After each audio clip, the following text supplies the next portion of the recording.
Assalamualaikum warahmatullahi wabarakatuh. Kembali berjumpa dengan saya, Hersy Arif dari Forum News Network.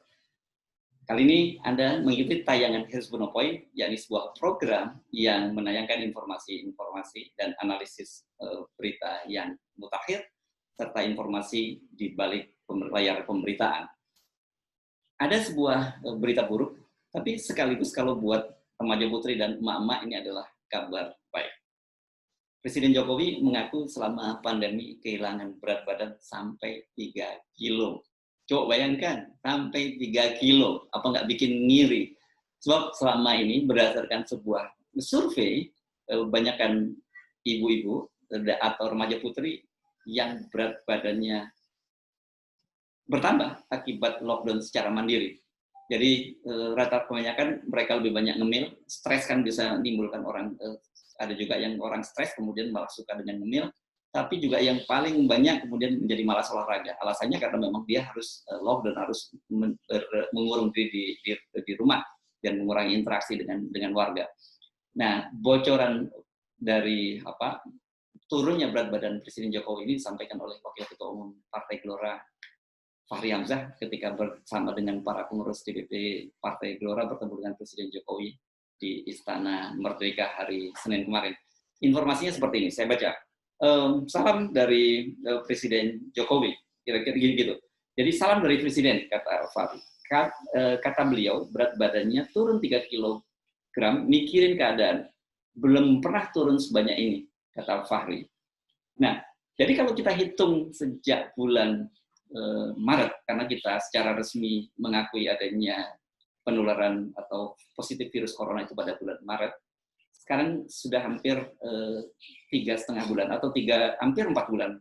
Jadi kalau kita bikin rata-rata, setiap bulan Presiden Jokowi kehilangan 1 kilogram. Ini gara-gara memikirkan keadaan. Yang jadi pertanyaan, sebenarnya berapa sih beratnya Presiden Jokowi? Dan kalau turun 3 kilo menjadi berapa? Nah, ini ada sumber beritanya. Saya coba baca ini di Kumparan ya. Jadi portal Kumparan pada bulan Agustus 2017 menurunkan artikel menarik nih. Judulnya menghitung berat badan ideal Presiden Jokowi. Jadi sekitar tahun 2012 sampai 2015 itu berat badan Jokowi rata-rata 55 kg. Jadi cukup kurus untuk seorang yang punya tinggi badan 175 kg. Gitu. Kemudian apalagi untuk seorang pria nih. Kalau untuk wanita saya kira berat 55 kg dengan tinggi 175 kg ini bisa jadi seorang model. Ideal banget nih. Istilahnya orang diseru sebagai kutilang alias kurus, tinggi, dan langsing. Tapi kalau dia kebetulan kulitnya kuning disebut sebagai kurus, tinggi, dan langsat atau kuning langsat. Tapi ini persoalannya kan pada seorang pria, seorang Presiden Jokowi yang tingginya 175 cm. Jadi bukan berat ideal. Berapa kalau gitu berat yang ideal? Ini saya mengutip lagi dari Kumparan disebutkan bahwa seorang ahli gizi ini menyebut berat badan Jokowi itu tidak ideal, underweight. Ini ngomong seorang ahli gizi ya, bukan saya. Kalau saya mungkin dianggap pencemaran nama baik atau menimbulkan rasa tidak senang. Karena saya tidak sedang menyampaikan, tapi saya mengutip seorang ahli gizi yang menyatakan bahwa berat Presiden Jokowi itu underweight. Berapa idealnya? Berapa idealnya sebenarnya dengan tinggi 175? Di sini disebutkan bahwa agar ideal berat Jokowi antara 55,2 sampai dengan 76,5 kg. Jadi kalau menggunakan batas terbawah 55,2 pun dia masih underweight. Apalagi kalau menggunakan batas atas sekitar 76,5 kg. Ini jadi betul-betul underweight. Jadi wajar kalau kelihatan kurus sekali. Nah, dengan menggunakan data lama tadi bahwa rata-rata berat Jokowi antara tahun 2015 sampai 2012 sampai 2015 beratnya 55 kg dan sekarang turun menjadi 3 kilo, turun sebanyak 3 kg. Berarti berat Jokowi sekarang antara 52 sampai 53. Kira-kira begitu. Nah, bayangkan seorang pria dengan tinggi 175 dengan berat 52 kg. Ini kan sangat kurus. Jadi memang tidak ideal. Wajar kalau kemudian Presiden Jokowi mengeluhkan berat badannya kepada Fahri Hamzah. Coba mari kita bandingkan foto Presiden Jokowi dulu dan sekarang, before dan after. Kita ambil foto yang terdekat pada kampanye Pilpres 2019 lalu, kira-kira hanya beberapa bulan yang lalu, dan kemudian kita bandingkan dengan foto yang diambil sekarang. Ini foto ini adalah foto pada pada kampanye Pilpres 2019, dan sekarang ini foto yang terbaru. Bisa Anda lihat sangat kurus, bukan? Pandemi global dan juga yang melanda Indonesia ini memang menguji kualitas, kapabilitas Jokowi sebagai seorang presiden dalam mengatasi krisis. Sejak awal banyak pengkritik Jokowi menilai bahwa Jokowi tidak siap, Jokowi gagap, Jokowi gugup, dan cenderung meremehkan. Itu biasanya begitu placementnya, kalau orang kemudian gagap, gugup, dan dia kemudian mendinai dengan meremehkan itu. Salah satunya adalah kebijakan lockdown yang sejak awal ditentang oleh Jokowi, dan akhirnya dia malah memilih PSBB. Padahal sejumlah negara yang melakukan lockdown terbukti cukup berhasil. Tetapi Jokowi memilih kemudian melakukan PSBB, dan kelihatan sekali bahwa kebijakan-kebijakan Jokowi lebih cenderung menangani dampak ekonominya daripada krisis kesehatannya itu sendiri.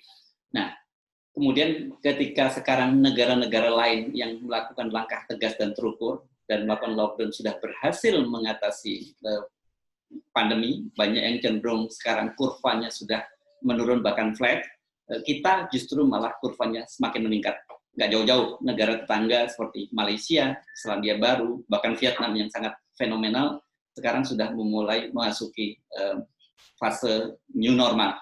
Sementara kita yang katanya memasuki fase new normal, kurvanya terus menaik. Jadi mungkin lebih tepatnya kita sebut sebagai fase abnormal. Pilihan pemerintah untuk lebih fokus menangani krisis ekonomi ketimbang krisis kesehatan itu memang konsisten sejak awal, bahkan sampai akhir-akhir ini. Kita baru saja mendapat kabar bahwa Presiden menunjuk Menteri Negara BUMN Erick Thohir sebagai Ketua Satgas dari penanggulangan COVID yang baru. Dan Erick Thohir membidangi dua sekaligus, masalah ekonomi dan juga masalah kesehatannya. Jadi ini sekarang dia powerful. Kalau dulu sebelumnya kan memang terpisah, ada kesehatan, ada ekonomi. Tapi sekarang semuanya dikendalikan oleh Erick Thohir. Dan ini yang dikritik oleh banyak kalangan disebut sebagai yang terbakar rumahnya, tetapi yang diselamatkan lebih dulu gudangnya. Jadi tidak ada jaminan bahwa kalau toh gudangnya selamat, logistiknya selamat, tetapi orangnya selamat. Atau tidak ada jaminan bahwa rumahnya yang terbakar tadi tidak ikut membakar gudang. Jadi artinya rumah terbakar, gudang juga terbakar. Inilah kira-kira situasi Indonesia saat ini, karena kita kemudian akibat krisis kesehatan, dampaknya ke krisis ekonomi luar biasa. Dan akhirnya ini menjadi sebuah akumulasi yang membuat pemerintah sendiri kelihatan bingung dalam menanganinya. Sebagai konsekuensi dari penunjukan Erick Thohir sebagai Ketua Satgas Penanggulangan COVID-19, baik dari sisi ekonomi maupun kesehatan, juru bicara Satgas COVID-19, Dr. Ahmad Yuryanto, juga diganti.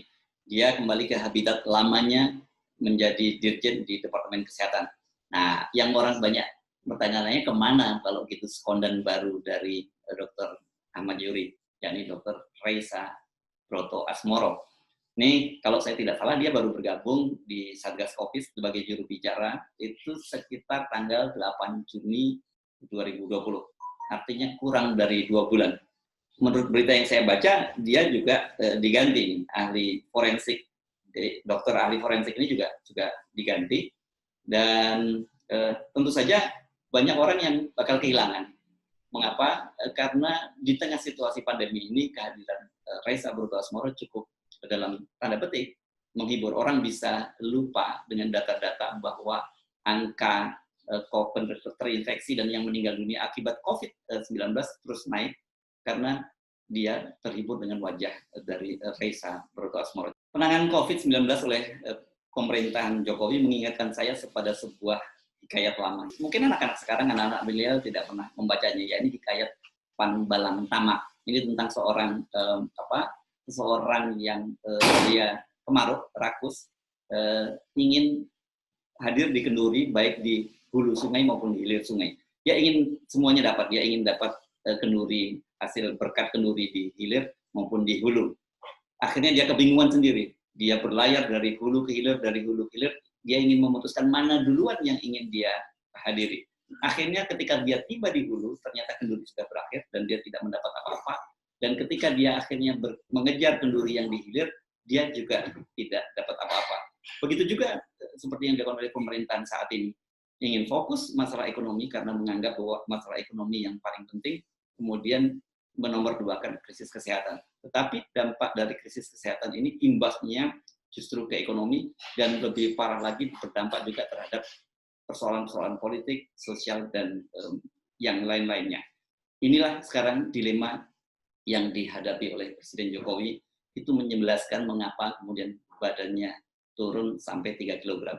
Bisa Anda bayangkan kalau kira-kira kemudian krisisnya berlanjut sampai bulan Desember atau Januari, karena katanya pada bulan Januari vaksin baru akan ditemukan, berapa kilo lagi berat Presiden Jokowi akan turun. Assalamualaikum warahmatullahi wabarakatuh.